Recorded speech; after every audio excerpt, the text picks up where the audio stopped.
الرحمن الرحیم۔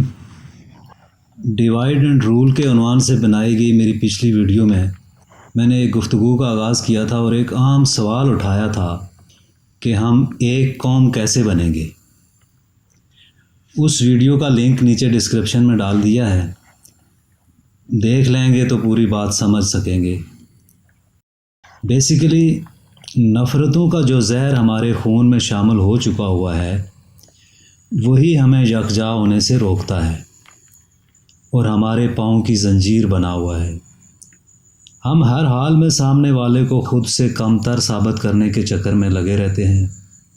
ہم اپنی ساری توانائیاں سامنے والے کی کوئی نہ کوئی خامی ڈھونڈنے میں خرچ کر دیتے ہیں۔ ہماری یہ نفرت انگیزی اور تفریق ہمارے نام نہاد حکمران طبقے کو بہت سوٹ کرتی ہے اور انہیں ہمارے اوپر رول کرنے کے لیے ہمیں ڈیوائیڈ کرنے میں زیادہ محنت نہیں کرنا پڑتی۔ ہم نے ان کا کام بہت آسان بنا دیا ہے۔ یعنی میں اگر بھٹو کا جالہ ہوں تو ہر حال میں پی ٹی آئی سے نفرت کرنی ہے، اگر پی ٹی آئی میں ہوں تو پی ایم ایل این سے نفرت کرنی ہے، بریلوی ہوں تو دیوبندی سے نفرت کرنی ہے، دیوبندی ہوں تو شیعہ سے نفرت کرنی ہے، شیعہ ہوں تو وہابی سے نفرت، فوج سے نفرت، اداروں سے نفرت، مزدور سے نفرت، دکاندار سے نفرت وغیرہ وغیرہ۔ اور جو 2-4 ہزار لوگ کسی نہ کسی شکل میں ہم 22 کروڑ پر مسلط رہتے ہیں، ہماری اس نفرت انگیزی کی نایاب خوبی کو خوب انجوائے کرتے ہیں۔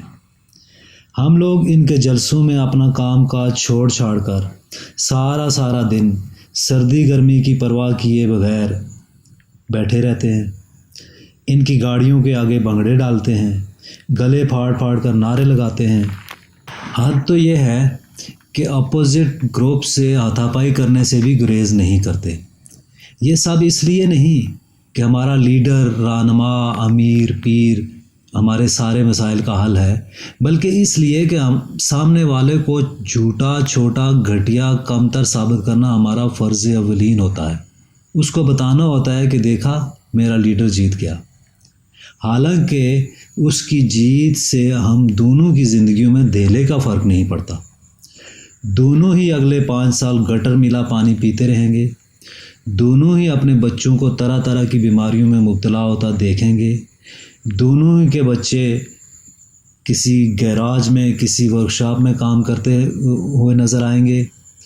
گرمی کے دنوں میں دونوں کے ہاتھ میں ہینڈ فین ہوگا۔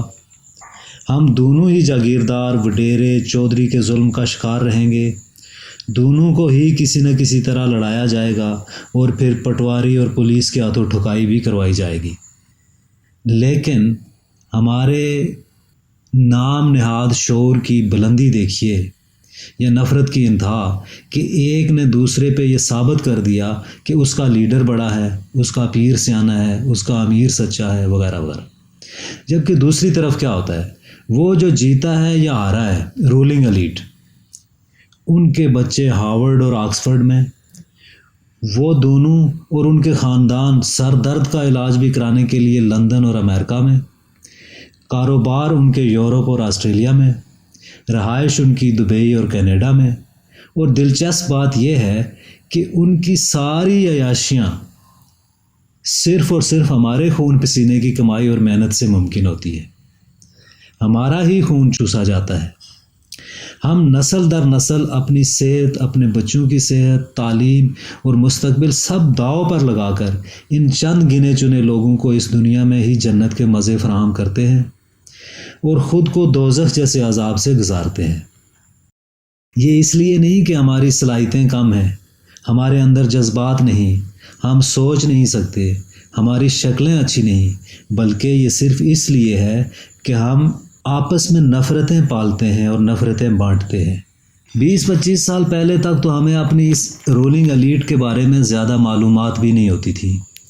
بس جلسوں میں ان کی جوشیلی تقاریر سنتے تھے یا پی ٹی وی پر ان کی کنٹرولڈ صحافیوں کی زبانی تعریفیں سنا کرتے تھے۔ آج صورتحال بہت بدل چکی ہے۔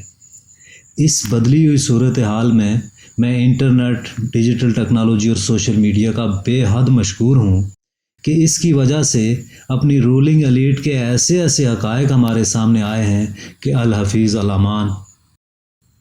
تمام یوٹیوب نیوز چینلز اور ٹی وی چینلز پر نشر ہونے والے پروگرامز اور ٹاک شوز جو سیاسی نوعیت کے ہوتے ہیں، انہوں نے ہماری اس رولنگ ایلیٹ کی اصلیت ہمارے سامنے کھول کر رکھ دی ہے۔ اسلام آباد میں ایک بلڈنگ ہے جسے مقدس ایوان کہا جاتا ہے، اور چاروں صوبوں کے اندر بھی ایک ایک مقدس ایوان موجود ہے۔ میں تو انہیں اب بھی مقدس ہی سمجھتا ہوں کہ حالات بدلتے دیر نہیں لگتی، مگر آج تک اس میں ہونے والی کارروائی کی لائیو ٹیلی کاسٹ دیکھ کر کنفیوژن سی ہو جاتی ہے کہ یہ جگہ مقدس کیسے ہے؟ کیا جس جگہ تمام ڈاکو، چور، اچکے، بدماش اور ٹھگ مداری بیٹھے ہیں وہ جگہ مقدس ہوتی ہے؟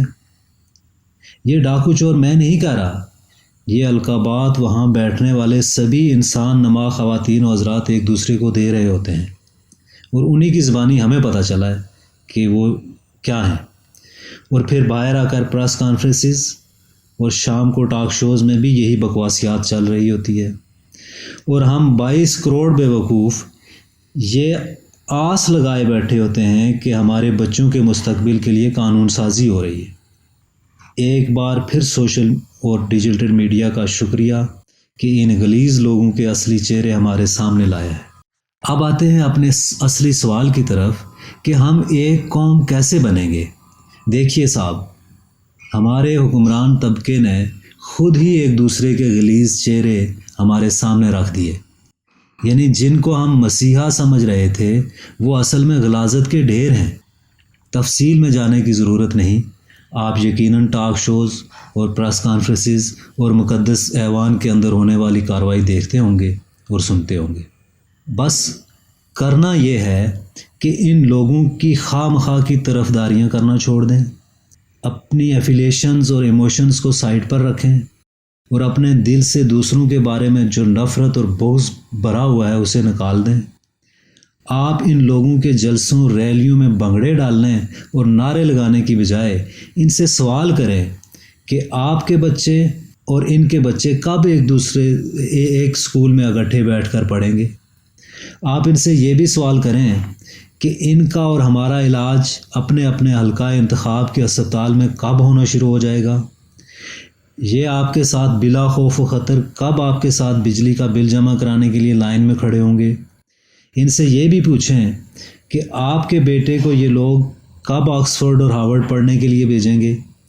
ان سے یہ بھی پوچھئے کہ آپ کے بیٹے کو ڈگری حاصل کرنے کے بعد بغیر سفارش اور بغیر رشوت دیے اور سی وی اور بغیر اپلائیڈ کیے HEC سے کب کال آئے گی کہ آپ فلاں ادارے میں جا کر اپنی خدمات سر انجام دینا شروع کر دیں۔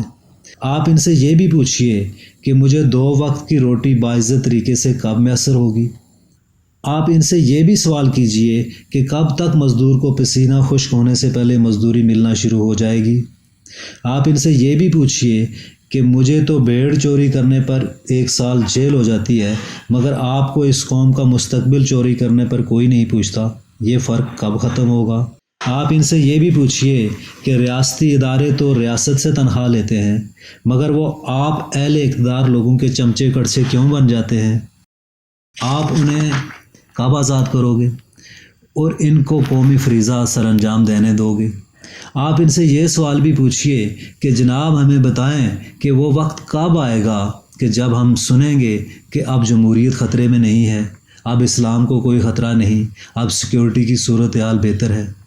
حضور والا جو بھی آپ کے ان سوالات کا بہتر جواب دے، آپ اسے ووٹ دے کر آزمائش کی چکی میں ڈال دیں۔ یہ کرنا آسان نہیں ہے۔ ہمیں اپنی خواہ مخواہ کی طرفداریاں، نفرت اور جذبات سائڈ پر رکھنا ہوں گے۔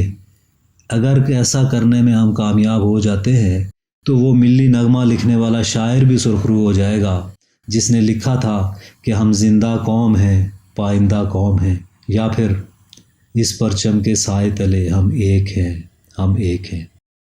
پھر یہ انشاءاللہ ہمارا ایک قوم بننے کی طرف پہلا قدم ہوگا۔ اگر میری باتوں سے اتفاق ہے تو زیادہ سے زیادہ لوگوں تک پہنچانے کے لیے شیئر کیجئے۔ اتفاق نہیں تو کامنٹ کر کے بتائیے۔ ملتے ہیں ایک نئی گفتگو کے ساتھ، تب تک اللہ